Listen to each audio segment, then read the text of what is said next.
warahmatullahi wabarakatuh. Bismillahirrohmanirrohim. Alhamdulillahirabbil alamin. Wassalatu wassalamu ala asrofil anbiya'i wal mursalin Sayyidina Muhammadin wa ala alihi wa ashabihi ajma'in. Amma ba'du. Untuk mengawali pembicaraan, marilah kita bersama-sama menyanjungkan puja dan puji syukur kehadirat Allah Subhanahu wa Ta'ala. Dengan limpah dan rahmatnya, kita sekalian bisa aktif mengikuti kegiatan kultum tanpa ada halangan satu apapun.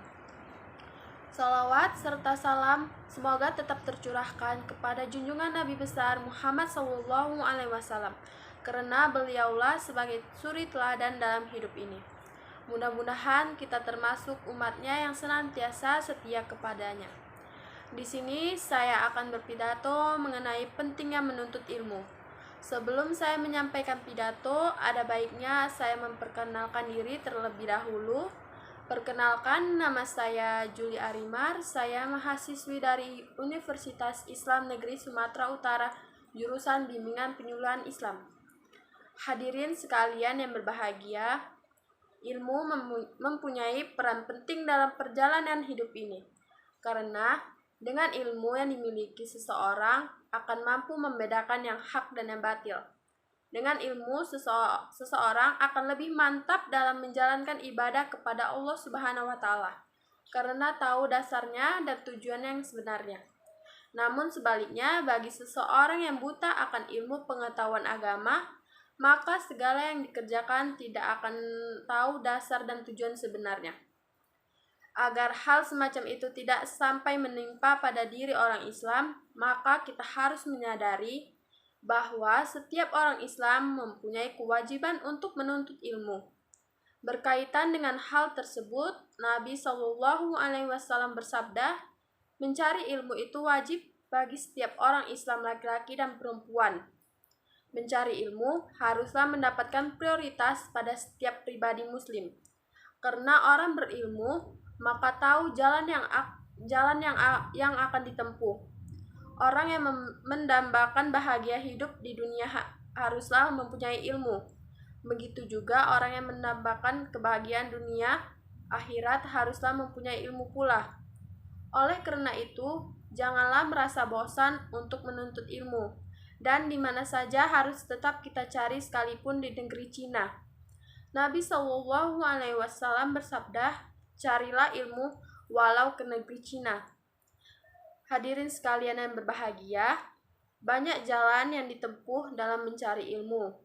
Ada yang mencari ilmu dengan mendengarkan ceramah agama, pengajian-pengajian, ada juga mencari ilmu lewat membaca buku, dan mencari ilmu lewat sekolahan. Dan masih banyak lagi narasumber ilmu pengetahuan. Tetapi perlu diingat dan diketahui bahwasannya mencari ilmu yang paling dominan adalah mulai anak-anak masih usia sekolah.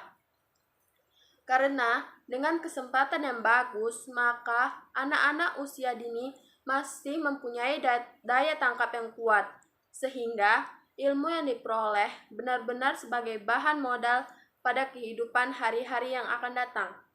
Ilmu pengetahuan yang sudah diterima anak-anak mulai dini dengan cara yang serius, maka akan membekas dan teringat terus sampai akhir hayatnya. Begitu pentingnya menuntut ilmu mulai dini. Berarti dia benar-benar bisa meraih kesempatan emas, karena dengan dibekali ilmu pengetahuan, maka bisa menunjang sepenuhnya kehidupan seseorang dari hari esok, yakni di akhirat kelak. Hadirin sekalian yang berbahagia, untuk itu, belajar di waktu kecil bagaikan mengukir di atas batu. Begitu sulitnya seseorang mengukir batu, tapi bila sudah nampak terukir, maka bertahun-tahun masih saja membekas dan tidak akan hilang. Demikian juga sang anak yang masih kecil.